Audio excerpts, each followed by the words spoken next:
Hey everyone, how are you? Have you missed me? Do you like my new glasses? Hi, I thought we would do an Instagram live today. Hi everyone, welcome. We're gonna do an Instagram live and I feel like the skunk at the garden party, but hi everyone, we're talking about COVID. Don't hate me. Don't hate me because we're talking about COVID, but you know, I started hearing last week. Thank you. I like these too. They're Caddis, my friends at Caddis. Anyway, I started reading last week, hi Julia, about this new subvariant of Omicron showing up overseas in Asia and some European countries. And so my team and I reached out to Katherine Wu, and Katherine Wu goes by Katie. And so I know we're COVID, but I also thought we should do an update on kind of what we need to know, what's going on, and all that jazz. So there's Katherine Wu. Hi, Katherine, and I know you go by Katie. Very nice to meet you. Go by Katie, but you can call me Katherine to make this easier. Otherwise, we will just confuse everyone. But it's well, that's okay. You know, I really appreciate your joining us because I just kind of wanted to give people an update about what's going on with COVID and sort of what's happening overseas, Katherine, and just so we're aware of it, because I think I think you described it as a full out pandemic lull. But before we get to it, why don't you tell us about your background, Katherine, because it's very impressive. And I want people to know, not only are you a staff writer for The Atlantic where you cover science, but your background is very impressive. Can you tell everyone? Sure. So I came to science journalism from the world of science. I have a PhD in microbiology, and so in grad school I studied the bacteria that cause tuberculosis. So not a virologist, not an immunologist, but have been thinking about infectious disease for a very long time. And I know reporting on it. So you have really been following the pandemic from the get-go, right? Certainly been attempting to. It gets away from me most days, but that's the goal.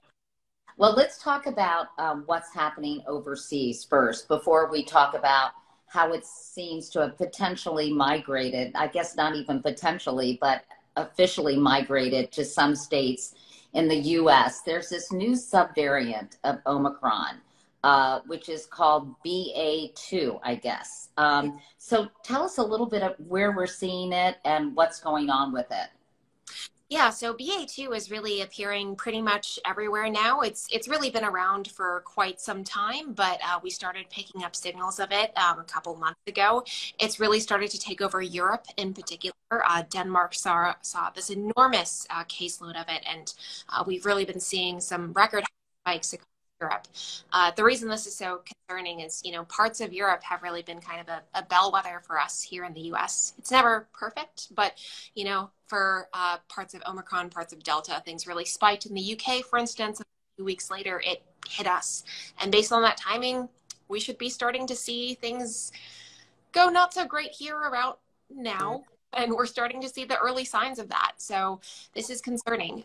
This is a sister lineage to Omicron, which we sort of blew through here. And, you know, we're still figuring out some things about BA.2, but it is kind of a more transmissible, so faster moving version of BA.1, Omicron variant we were dealing with prior to this. But there's not so far evidence that it's more deadly, and it can still be stopped with vaccines. So those are really important to keep in mind. Right. Now, is this different from Deltacron or whatever they were talking about, this sort of merging of the Delta variant and Omicron? Yeah, separate thing. This is just one of those events where Omicron sort of started to splinter itself into little lineages. We got one of them early on, and this is another one that's starting to sort of creep in here now. It's actually been here since at least December, but the percentage of it is starting to really pick up right about now. So I'm talking to Katherine Wu, everyone, who is a science writer for The Atlantic, who's been writing, kind of trying to keep up with all these iterations of the pandemic. And we were talking about the fact that some of these cases are showing up and having, well, let's talk about what countries this subvariant is in. And It's reportedly 50% more contagious. Is that than the original variant of Omicron, Catherine? Yeah, so that is the main point of comparison at this point. So that means that, on average, if you have one person who's infected, it's going to be easier for them to infect the next person, the next person, the next person. So the idea here is if you have these two really similar subvariants of Omicron, if you have a faster moving one, you're going to expect it to basically overtake the other one, just like the two are in a race. And I think that's exactly what we're seeing now. The sort of scary thing about this is once BA2 sort of reaches 50 to 60% of, the number of total COVID cases it's causing elsewhere, that has been when cases have really started to take off. The US is not exactly like European countries, but maybe that's a sign that we should be getting worried right now. Yeah, tell us again what countries we've seen it in. You said Denmark was really affected by this. It's in the UK and Asia. Just give us a rundown of where it is. Oh gosh, I actually don't have the full list in front of me, but it is throughout Europe. Denmark has rise in cases, the UK for sure. There is actually a really useful site called Covariance where you can actually see the proportion of BA2 sort of taking off in a bunch of different countries. And you'll see the proportion of BA1, which I'll sort of call Omicron Classic, that's what we had here. It's actually dropping because it's falling behind its sister at this point.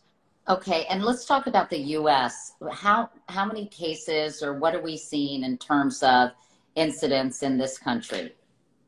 By the way, yes. I like your cat. Your cat is being very quiet and sort of just posing right behind your right shoulder. What's your cat's name? Behind me, this is Calvin, and his brother Hobbs is behind my Okay. Anyway, hi, Calvin. So tell me what's going on in the US. Yeah, so the overall picture, if we're just looking at the total number of infections, it has been going down for several weeks now. We are way, way, way past that insane peak that we had in January. But it sort of depends what we're looking at. If we're looking at total cases, things are still at quite a low. We haven't been this low since last summer, so that is relatively good news. That said, it's not like things were perfect last summer, so I would not call things normal at this point. But if we look at which variants or which subvariants are causing these cases, what is starting to sort of shift at this point is the proportion being caused by BA2. And by some metrics, there are places all over the country sequencing which version of Omicron is causing these cases. The proportion caused by BA2 is starting to overtake BA1, especially in parts of the Northeast. And that could be for a bunch of reasons. It could be, the connectedness of parts of the Northeast, maybe even parts of New York that are connected to other countries. Maybe this is just where BA2 has been simmering for a long time, but we're going to start to see this really picking up. I think the expectation is this is going to be the dominant version of Omicron in the next few weeks. When we're hearing about new cases, I know Hillary Clinton announced that she had COVID. Jen Psaki announced that she had COVID. There have been a number of people who have made, come forward and said they have COVID. But can they tell which is the BA2 versus the BA1, or does that not exist, that ability? Generally speaking, no, especially if you're taking like a rapid test at home, there's not going to be any dial on there that says this is BA1 versus BA2. For that to really happen, your sample has to go to a lab that's able to really process the sample, read the code, and figure out, this particular mutation tells us it's BA1 versus BA2. A bunch of those signatures have to pop out. So it's not something that most people are going to get info on. I mean, I know you can't necessarily speculate, but is it likely these new cases are BA2 versus the original Omicron virus, or Omicron Classic, as you say? Oh, that's so hard to tell. I think they're so neck and neck at this point, it would be impossible to guess. You could maybe kind of give some proportions based on where you're living in the country at this point, and because, there's no evidence that symptoms differ, I think it's really impossible to tell for the most part. So I know that you've been talking to a lot of COVID policy and health experts about what's happening in Europe and Asia and how concerned we should be as a country. And as I said earlier, I feel like the skunk at the garden party, because I feel like everyone is So tired of COVID, so happy that they're not having to wear masks as much. And I guess I'm going to ask you how worried we need to be. But one expert, let me read a quote from your recent piece in The Atlantic. You say the other COVID shoe seems poised to drop in the US at some point, perhaps quite soon. When it does, it won't be pretty. Quote, with policies, with supply, with vaccination rates, we are not prepared, end quote, says Julia Raifman, a COVID policy expert at Boston University. Honestly, when I read that, Katherine / Katie, I mean, my heart dropped because I thought, it won't, especially the line, when it does, it won't be pretty. What did she mean by that? I think we are at this really difficult juncture. You know, we have 2 years behind us, and I do want to make it abundantly clear that we are not back to March of 2020. Nothing will ever flip us back to that point. And it's not like we are not at the point where this is the doomsday variant. This is not even the worst version of this virus that we could imagine. But I think in terms of where we stand, I'm not actually that afraid of the virus's offense. I'm worried about the defense we're raising against it. We have hit this point in the pandemic where people are so sick of responding. People are done with masks. You know, every state has said, you know, we're done with mask mandates. We've flipped to a new set of CDC guidelines that, you know, have painted the entire country in shades of green that seem very peaceful. Cases are low, but we have to realize that our standards have shifted. The number of cases that take for that map to change to yellow or orange, which it's, you know, higher risk levels for the community, those thresholds are so much higher than they were before, multiple times higher. And that means it would take a lot more cases for the CDC to start recommending that individuals start masking again. We are also at this point where, you know, federal funding for pandemic preparedness has dried up. We are running out of monoclonal antibody treatments that could keep people in the hospital. We are soon going to run out of the ability to purchase more vaccine doses. If everyone in this country needs boosters again, we might not be able to afford that. We may not be able to get people free tests, and that means it'll be harder to get them into treatments that they need to take within the first few days of their infection. Basically, if this variant hits us, it's going to hit us at a time when our shields are really, in effect, full of holes, and we don't have the resources to patch them. That is what scares me the most. So our infrastructure really needs boosting. I guess the COVID infrastructure, and from the experts you spoke to, do they think that's likely to happen? That we can kind of build a better defense system, so if in fact we can handle whatever subvariant may come our way? Yeah, it's an interesting question. I think, you know, there are two ways to answer it. Do we have the capacity? Do we have resources to build up this infrastructure? I think absolutely yes. The question, I think, is about willpower. You know, can we get additional funding out of this stalemate that it's in Congress? Can we liberate those funds and maybe additional funds to make sure that we're not just, you know, maintaining our pace, but actually expanding our ability to vaccinate, test, treat, all of these things.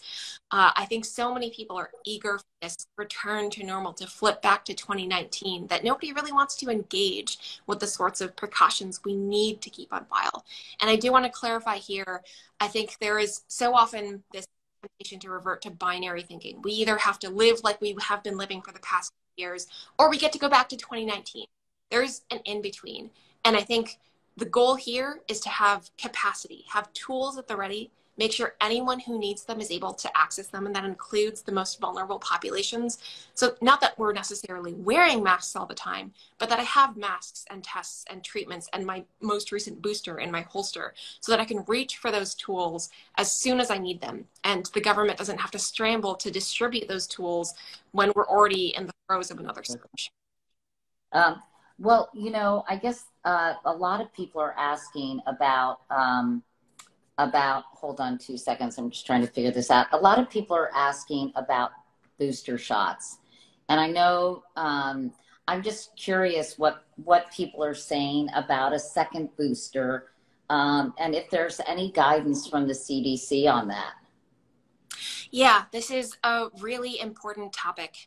I think there is one thing to keep in mind first and foremost here, that different people's immune systems are going to be differently equipped to react to the vaccines. So I do want to prepare people for this very real possibility that we've already started to enter, where certain groups of people may need additional doses of vaccines sooner than others. That's already been the case for people who are immunocompromised. They didn't respond as well to those initial doses. And so one way to think about their ideal vaccination regimen is at this point, 3 sort of initial priming doses, build up protection, and then maybe a 4th one to make that those reserves stay juiced up. There's now a lot of talk about how if you are over 65, your immune system is like you, a little older, it's a little sleepier. It's just a little easier for your antibody levels or other immune defenders to start ticking back down in the months after you get your vaccine. You will be a candidate for a booster sooner than someone who is younger, healthier, whose immune system is still kind of raring to go. I think at this point, there are a lot of people. I was going to ask. Sorry to interrupt, Katie, but I was going to ask, well, is there any guidelines for this yet? Or do you think that guidelines will be issued at some point? Because I'm 65 and I think, well, should I be getting a booster? And I think there's a lot of confusion out there about what people are supposed to do. There is. And I think this is actively evolving. Guidelines that will might have come out in January may not be the same as the ones that will come out next month in April. And we know that's both because the virus is this changing threat and because, we are getting further and further from our last boosters. So I do want to prepare people for change. Guidelines are being worked on now, and the FDA is actually holding an advisory committee meeting on April 6th to really discuss when are we going to need boosters? How are we going to develop the criteria? Okay, everyone needs boosters, or the subset of a population needs boosters. This is all going to get figured out. And I think the most important thing right now to keep in mind that we have the capacity to roll out those boosters when we need them, and that people are willing to take them. We still don't even have enough people with 3rd doses, and that's something to focus on even before we get to the 4th. And do you think the booster, someone just asking, will it cover new strains? As far as we know, they do, correct?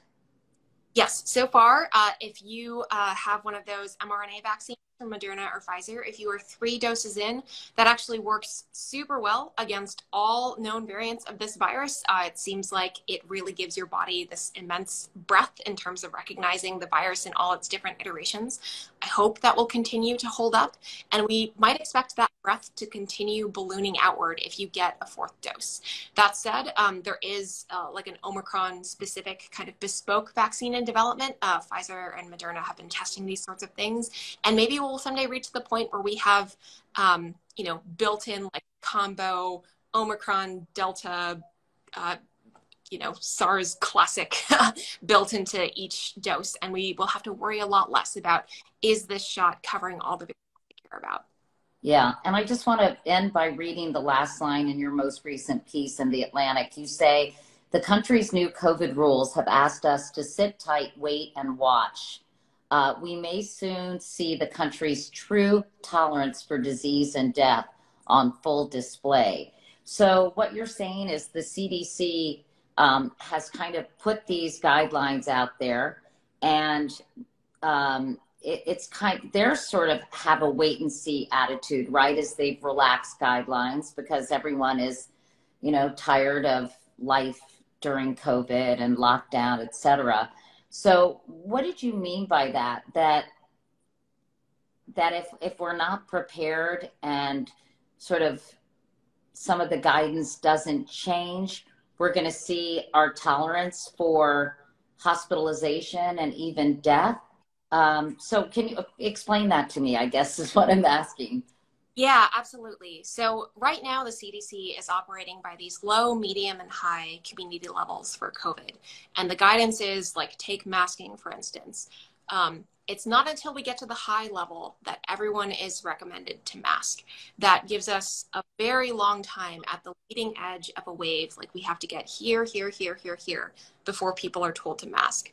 Basically, anytime you set a threshold like that, built into that policy, the sort of tolerance for, well, by the time we get here, this many people will be infected, this many of those cases will be caught. We expect a certain percentage of those people to end up in the hospital and perhaps a certain percentage of those people to die.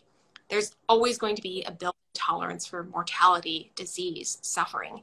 And a lot of experts have told me that the thresholds set by the CDC, they are so high that by the time we get to the point where we're flipping on masks, we could be at the point, again, where we like just barely crested away from this. Arguably, we're still kind of there, where we would hit 1,000 deaths a day once more back on the upswing. That is a lot of deaths. And I would hope that most people think that is too many deaths.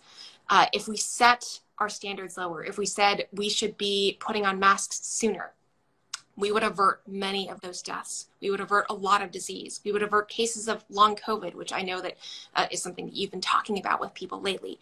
This is essential to be thinking about, not just when do we finally get to take masks off, but can we set the right triggers to put them back on when we need to make sure that we're protecting the most vulnerable people. And are there triggers, Katherine, that the CDC has? In other words, they may have relaxed things now, but is there a system in place when they get data about an increase in infections that those kind of guidelines iterate slightly or are more protective? I mean, do you feel confident of that, or do you feel that they'll be late to the game and we won't, and they'll be having to play catch up? Yeah, I think the current guidelines, we will be playing catch up. They are set so high. It's 200 cases per 100,000 people over the last 7 days. And beyond that, hospitals starting to fill up, hospital capacity starting to be strained. By the time the hospitals are starting to get full, we know it takes time for people to get sick enough to go to the hospital. That is not just, oh, we're going to hit, 10% hospital capacity and stop.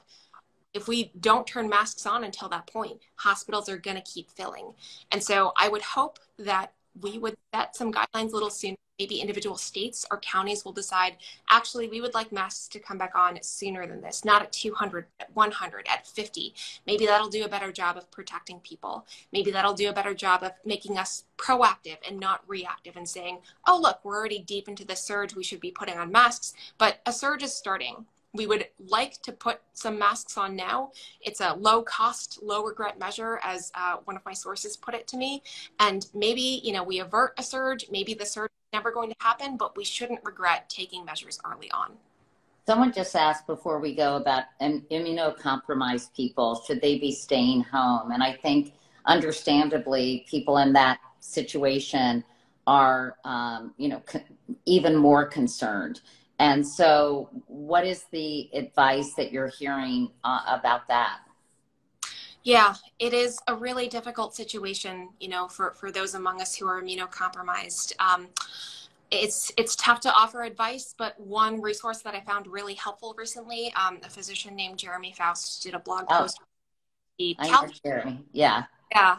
He calculated, at what point, like cases per 100,000 people over the last 7 days, at what point should we be putting masks back on to make sure that the risk to immunocompromised people stays sustainably low? The CDC has it at 50.